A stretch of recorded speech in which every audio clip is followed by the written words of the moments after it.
2 signs, and in case those not enough, one more. This is the ancient town. Very good. Ooh, what a stressful beginning. Well, let's start slow in the morning.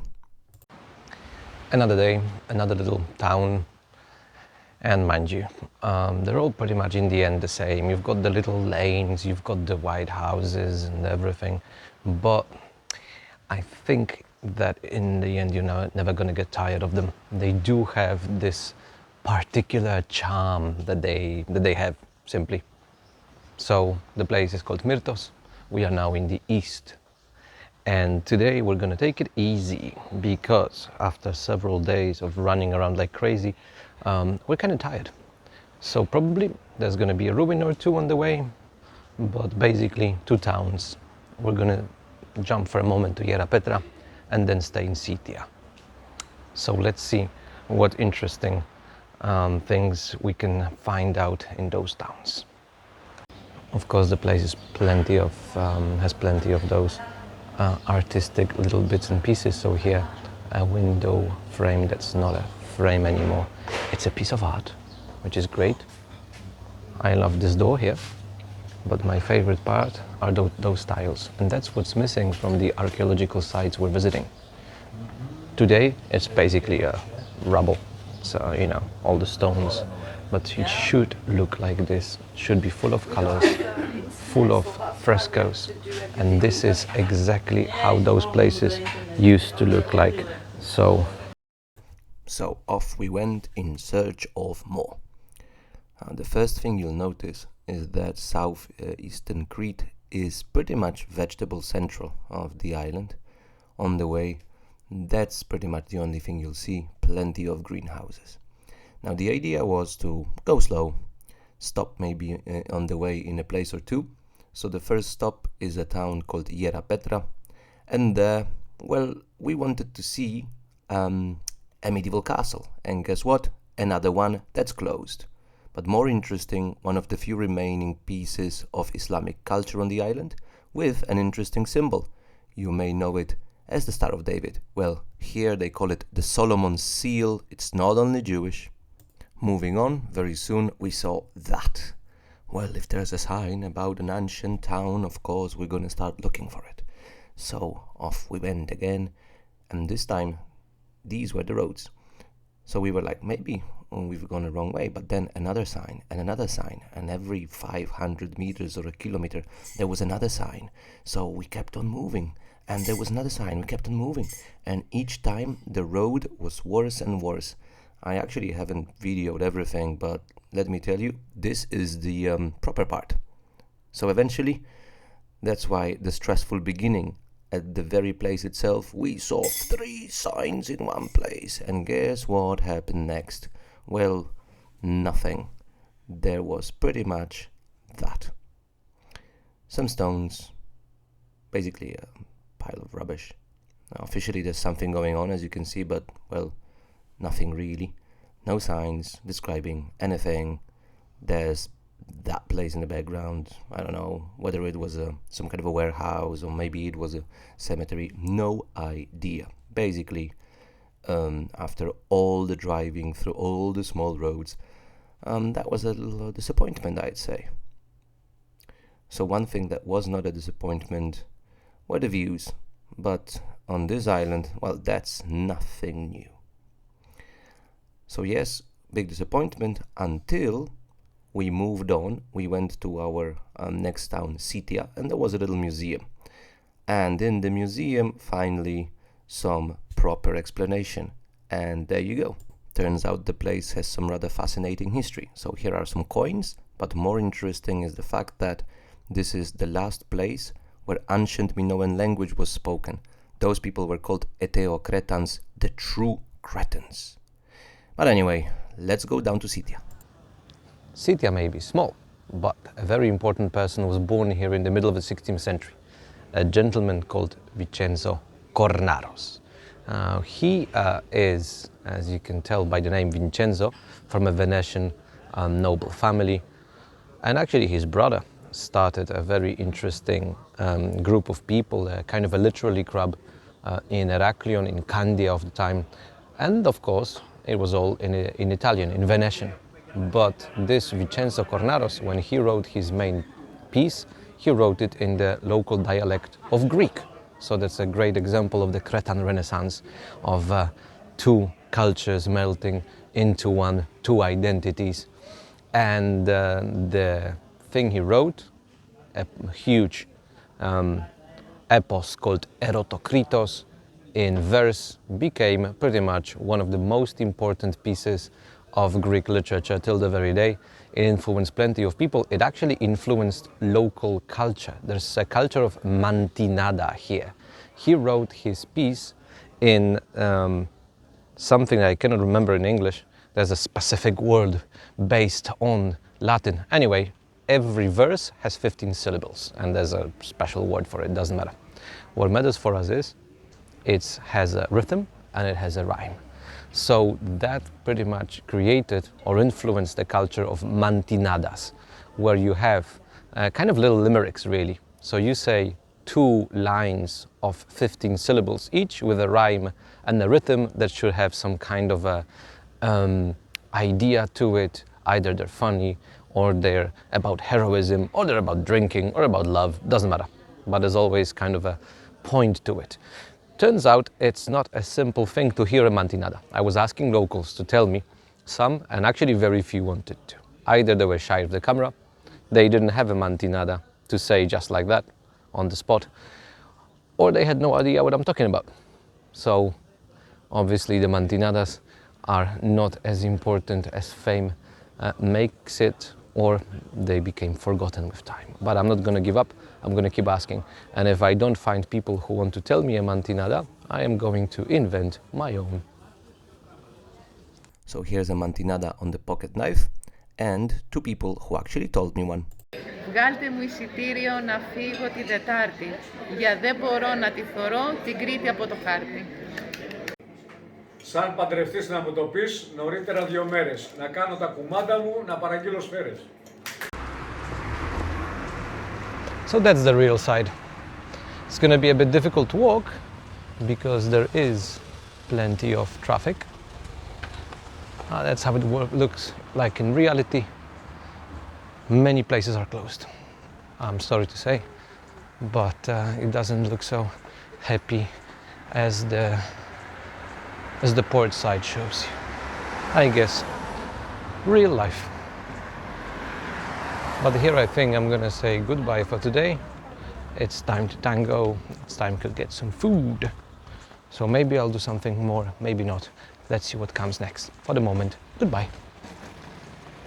The next day started with the Valley of Death. I know it sounds horrible and everything, but there's a canyon with plenty of caves. Those are the kind of holes that you see here. This place was used already 4,000 years ago by the Minoans as a huge cemetery. So that was an interesting place and an interesting walk. But what we noticed here, what caught our attention, were not the caves. This weird red stone, no idea what it really is, but it did catch our eye. And I think not only ours. Let's go down to the ruins of Zakros. More stones. Good. So here we are in another of the main squares. Now the funny thing is, usually, well, at least in the previous sites, you would have to go up the hill for the ceremonial part, and for the palace here it's the other way around. The palace, the ceremonial hall, everything is down at the bottom, and the village of the regular people is up there. Maybe because the village was built originally 1,000 years before the palace was built. Anyway, fun thing. So don't look for the main stairs leading to the complex of the palace, because here the palace is at the bottom. And actually the palace used to be here. Unfortunately, hardly anything is left. But the most important piece, supposedly, is right in front of you, a big ceremonial well.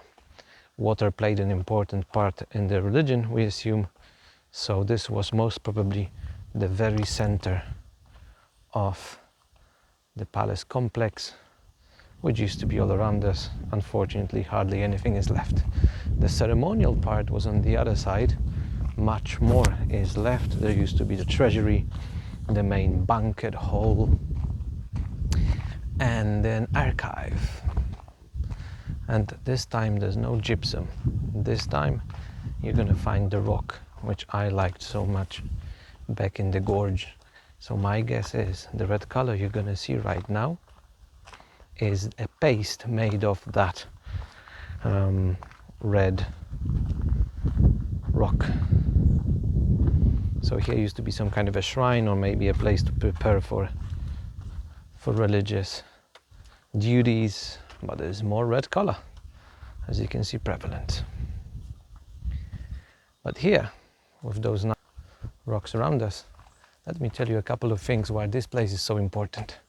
Well, we call them, of course, Minoan culture, but we don't know how they call themselves.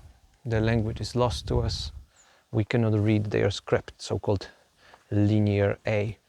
The thing is, though, the main theory says they came from Anatolia, from today's Turkey, 5,000 years ago, maybe, to Crete. And 4,000 years ago, they already had a properly developed culture. So when you think of the famous Egyptian pyramids, those of Cheops, for example, they were built just 300 years before, well, before the culture here, the civilization here began.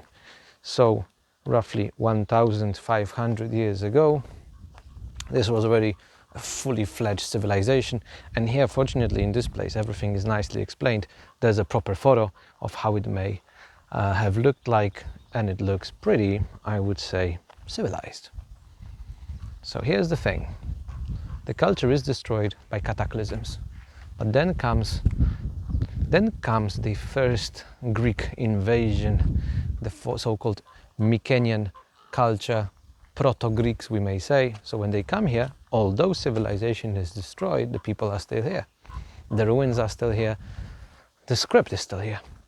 So they start using the script, so-called linear B. We cannot read the A, but we can read the B because it's Greek. It's proto-Greek, we may say. So that's one thing. Second thing is, they start using architecture. Here already were columns, which are so famous today from the Greek world.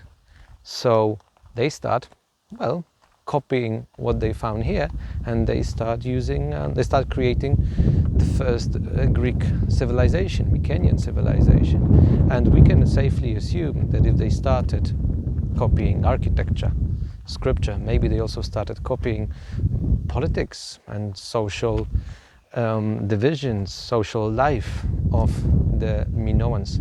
So maybe, theoretically at least, those guys who lived here are responsible for what we, with several hundred years, started calling the classical Greek period and democracy. Well, maybe it's too far flung, but let me tell you this. This is the first European civilization. This pile of rocks is not simply a pile of rocks. Every single rock that you see here is the beginning of European culture. So it's not simply a rock. It's the cultural, civilized rock of Europe. So once again, here are the highlights, so to speak, of what was found within the ruins of Zakros. So I think once again it's best if you simply pause, and I think you will be able to read the descriptions well enough. They will pretty much tell you everything that you need to know. So take your time and enjoy the wonderful pieces of art that were found within the place we were walking around just a moment ago. But it was time to leave Zakros and go to another very interesting spot. Another pile of rocks, but I think now they're a bit better assembled. So this is Monitoplu. This is a monastery, but it actually looks more like a fortress, to be honest, although we're not going to see it because they do not allow anything like photos or videos taken inside. So we're not going inside. We're going to have a little look around. It is actually pretty cute around those little white chalked buildings. Do also have a charm. But for us, what's interesting here is the let's call it, political, historical importance. Now the name Stoplo is actually Turkish because this place, of course, was raided by pirates, so they had cannon to defend themselves. That's why also it looks like a castle. But then it became a place of independence struggle. Already 200 years ago, the monks here were massacred by the Turkish army because they wanted to join the War of Independence in continental Greece. But maybe what's most interesting for us is the recent events, Second World War. This zone was actually Italian after 41, but then 43, 4 Germans are here as well. So what they did is they opened an underground radio station here in the monastery, and there's a little museum. The equipment is there, so that's a pretty cute little detail. And here's a monument to all those struggles that I just told you now in a pill. Now the last little bit, you can see a very nice small beach with palm trees even. So that looks nice and cute and everything. Now the thing is, if you're thinking I'm showing you way too many rocks, well, there are some more. Here you are. We are at Itanos. So this is a town from 8th century before Christ. During the Hellenistic, Roman times, it was rather prosperous. So what you see in front of you are ruins of a basilica, of a quite big church. And mind you, there are some really awesome details here. Like for example this. So even during the early Byzantine times, it was still doing pretty well. By the way, late Roman and early Byzantine, that's the same thing. Anyway, see, this is a great place where we are right now at Itanos, because if you feel like having a little blast at the beach, you can enjoy a beautiful sandy beach with palm trees, and then you can enjoy a bit of history, one next to another. So you don't have to choose, you can actually do both. But with this nice little image, enough visiting for today. Time to go back to Sitia. So here's a little look at the coins found at the spot, and it's time for a mantinada to food. A full platter in the morning of olives, veggies and cheese quickly disappears in my stomach, and I want some more, please. Ta-da! Till the next episode.